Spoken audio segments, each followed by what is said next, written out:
Hello दोस्तों। आज हम लोग महेश कुमार बर्नवाल बुक का फिजिक्स पढ़ रहे हैं। फिजिक्स में हम पढ़ेंगे विद्युत धारा।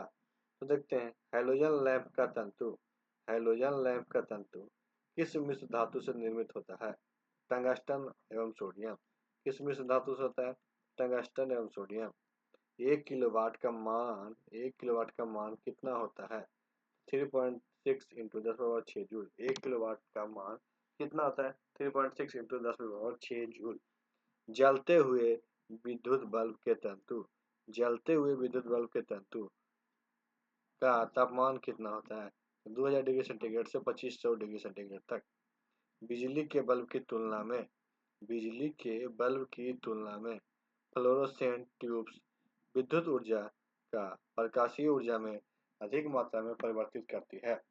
इसलिए बिजली के बल्ब की तुलना में इसलिए क्या है, बिजली के बल्ब की तुलना में फ्लोरोसेंट ट्यूब का अधिक उपयोग किया जाता है। फ्यूज में प्रयुक्त होने वाले तार की फ्यूज में क्या प्रयुक्त होने वाले तार की क्या विशेषता होती है? उच्च प्रतिरोध शक्ति तथा निम्न गलनांक उच्च प्रतिरोध शक्ति तथा निम्न गलनांक। विद्युत बल्ब का तंतु किस धातु से निर्मित होता है? विद्युत बल्ब का तंतु किस धातु से निर्मित होता है? टंगस्टन से। स्टोरेज बैटरी को क्या चार्ज करने हेतु किस धारा की आवश्यकता होती है?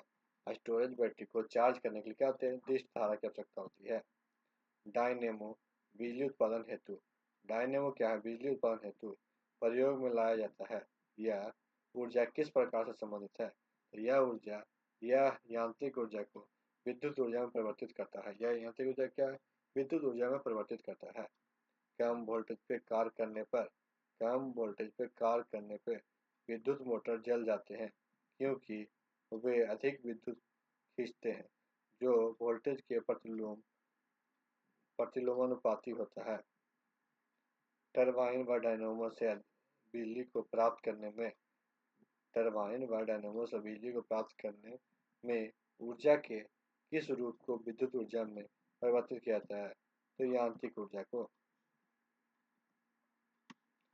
घर में सुरक्षित विद्युत सप्लाई घर में क्या सुरक्षित विद्युत सप्लाई के लिए उपयोग में लाए जाने वाले फ्यूज के तार निम्न गलनांक वाली धातु से निर्मित होते हैं।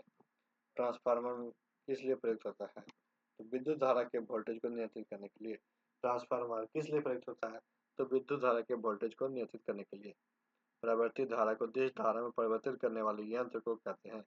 परिवर्तित धारा को दिश धारा में परिवर्तित करने वाले यंत्र को कहते हैं रेक्टिफायर। विद्युत बल्ब के भीतर कौन सी गैस भरी जाती है? तो आर्गन। विद्युत बल्ब के भीतर कौन सी गैस भरी जाती है? आर्गन।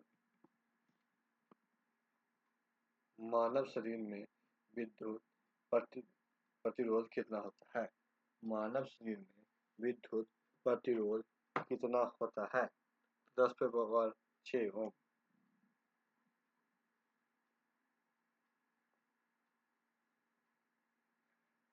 समान ट्यूबलाइट में कौन सी गैस भरी जाती है? समान ट्यूबलाइट्स में कौन सी गैस भरी जाती है? तो ऑर्गन के साथ पारा वाष्प। ऑर्गन के साथ क्या होता है? पारा वाष्प।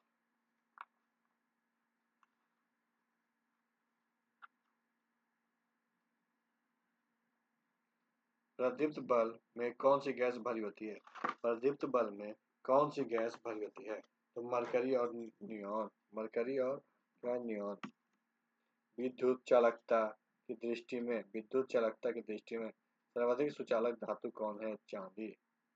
पृथ्वी के विभव को शून्य माना जाता है, क्योंकि पृथ्वी के अवशेष लेने या देने पे इसका विभव का कोई परिवर्तन नहीं होता है।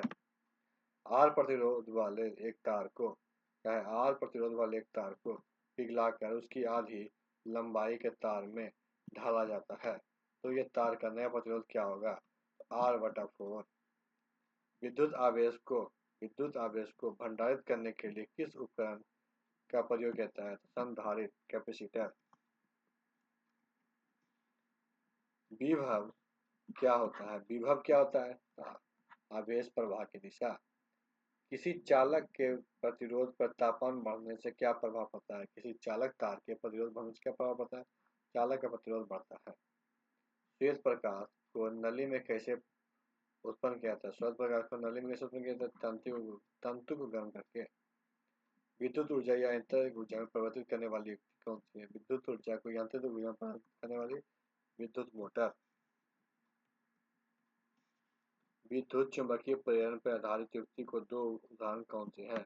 डायनामो एवं विद्युत मोटर। परिवर्तित धारा एवं विभवांतर को मापने के लिए क्रमशः अमीटर और वोल्टमीटर का प्रयोग किया जाता है।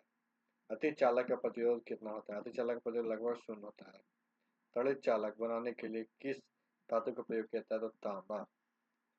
विद्युत धारा में समान आवेश एक दूसरे को प्रतिकर्षित करते हैं, जबकि विपरीत आवेश एक दूसरे को आकर्षित करते हैं। तो आज की वीडियो में समाप्त करते हैं। वीडियो अच्छा लगे तो वीडियो को लाइक कीजिए, दोस्तों को शेयर कीजिएगा और हमारे चैनल को भी सब्सक्राइब कीजिएगा। वीडियो देखने के लिए धन्यवाद।